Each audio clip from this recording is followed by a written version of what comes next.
اهلا وسهلا ومرحبا بكم معايا في وصفه جديده وبنينه وخطيره غادي تعجبكم بزاف، اللي هي مريقه بالجلبانه والبطاطا والدجاج. كتجي معلكه وبنينه بزاف. هاد الوصفه هذه من المطبخ المغربي ديالنا الاصيل، كنوجدوها سهله مهله. تبعوا معايا الطريقه من الاول حتى الاخر. فهاد الوصفه هذه ما كتحتاجش الوقت بزاف، وكذلك ما كتحتاج شيء تحضيرات هكا بزاف. دغيا دغيا كنوجدوها الغداء ولا العشاء. نوجدو هكا لوليداتنا ملي يجيو من المدرسه. فتابعوا معايا المقادير اللي غادي نحتاج في هذه الوصفه هذه. غادي نحتاج الدجاج الكميه اللي بغيتيو نتوما، من طبيعه الحال يكون مرقد من قبل في الملحه والحامض. وغادي نحتاج واحد الضريس ديال الثومه، عندنا الجلبانه الكميه اللي بغيتيو، عندنا البطاطا الكميه اللي بغيتيو، عندنا واحد الحبه ديال البصله اللي تكون هكا مشلضه تكون متوسطه، وعندي ربيطه صغيره ما بين القزبر والمعدنوس، وعندي جوج حبات ديال المطيشه اللي يكونوا مرملين حمر كنحكهم في الحكاكه الرقيقه. دابا غادي ندوز للطريقه. غادي نحتاج واحد الطنجره ديال الضغط، غادي ندير فيها طريفات ديال الدجاج. من طبيعه الحال هذا الدجاج راه من قبل مغسول مزيان ومرقد في المليحه والحامض والسكينجبير، وعاد كندوزو باش نوجدو به اي وصفه بغيتيو. هنا كنزيد البصله اللي هي مقطعه على هذا الشكل هذا، مرقيقه مغليظه من الاحسن تكون رقيقه باش داك المريقه كتجينا خاتره، لكن انا كنشحرها مزيان واخا تكون غليظه راها كتذوب. غادي نزيد دوك جوج حبات ديال المطيشه محكوكين، وغادي نطقطق داك الضريس ديال الثومه رقيق. غادي نزيد واحد المعلقه ديال سكينجبير تكون عامره، الدجاج كيبغي سكينجبير. وغادي نزيد واحد نص معلقه ديال الخرقوم، وكذلك معلقه ديال القزبور يابس. وغادي ندير واحد 4 معالق ديال البزار، وكذلك غادي نزيد واحد نص معلقه صغيره ديال الكرويه. غادي ندير شويه ديال الملحه على حساب الذوق. فملي يكون عندكم هكا الدجاج ردوا البال الملحه. ديروا غير القياس ديال الخضيره، لان الدجاج فيه الملحه وكيطلق لنا هكا كتطلق في المريقه. نردوا البال باش ما نضيفوش شي كميه كبيره. هنا كنزيد زويته بلديه، غادي ندير تقريبا واحد الكاس صغير.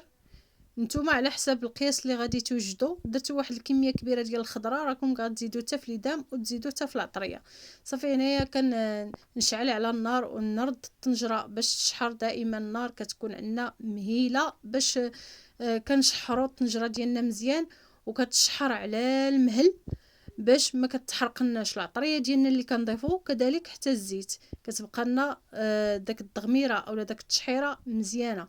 هنا باش نحافظ على هاد التشحيره بالنسبه للعطريه والزويته تبقى لي مزيانه، كنزيد واحد نص كاس ديال الماء ونخليها كتشحر على خضرها تقريبا من 5 ديال الدقائق حتى ل10 ديال الدقائق. كنمهل العافيه، ومره مره كنرجع نحرك ونقلب داك الطريفات ديال الدجاج باش كيتشربوا لنا داك الشرموله فاش كيتشحر وكيجينا بنين.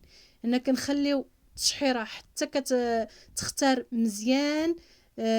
داك البصيله اللي قطعت فراه كتذوب من بعد ما كنشحرها مزيان وكندوز باش نمرق.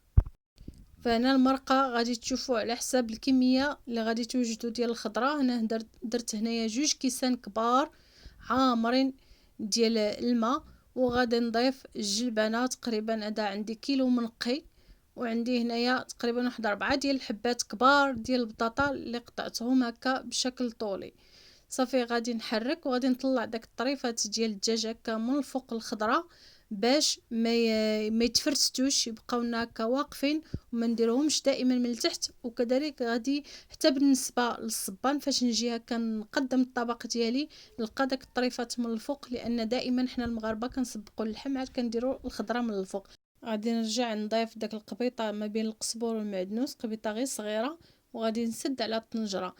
غادي نسد عليها على نار من طبيعه الحال تكون متوسطه، وغادي نخليها ما بين ربع ساعه حتى لثلث ساعه عاد نفقدها. نتوما على حساب النار اللي دايرين تقدروا هكا مره تحركوا الطنجره ديالكم باش تعرفوا القياس ديال المريقه واش نشفات ولا لا. هنايا رجعت فقدتها من بعد ثلث ساعه، لقيتها هي هذيك طايبه. الخضره كامله طايبه كذلك الدجاج صافي. وهنايا كنرجع نحيد داك القبيطه ديال القزبر والمعدنوس اللي كانوا هكا مخلطين عندي، ضفتهم غير من الفوق باش كنحيدهم. وصافي كيبقى لنا هنا غير داك التنسيمه ديالها كنحيد باش ما يجينيش داك الشتب هكاك باين ديال القزبر والمعدنوس. التنسيمه راها كاينه في المريقه. البطاطا ديالنا طايبه وهي واقفه، وكذلك عندنا الجلبانه راه حتى هي صدقات الطيبه رائعه. فالوقيته ديالها هي هادي. وجدوا هكا شي حاجه بلديه بهاد المريقه هادي، بهاد الطريقه هادي. نتمنى انها تعجبكم. ودابا غادي ندوزو طبق ديال التقديم. كيف المغاربه كاملين كنحطوا الدجاج هو الاول او اللحيمه. هذا الطبق هذا يمكن لكم ديروا فيه اي نوع ديال اللحم كتعشقوه، اللحم الاحمر او اللحم الابيض، فهو كيجي بنين. صافي، وغادي نحط هكا الجلبانه والبطاطا من الفوق. بالنسبه للقياس ديال اللحم، القياس اللي بغيتيو، ولو يكون عندكم حتى طريف ديروا هاد الاكله هادي، ديروا هاد المريقه هادي كتجي بنينه وخطيره ما تشبعوش منها. نتمنى ان الفيديو يكون عجبكم. بسلامه عليكم.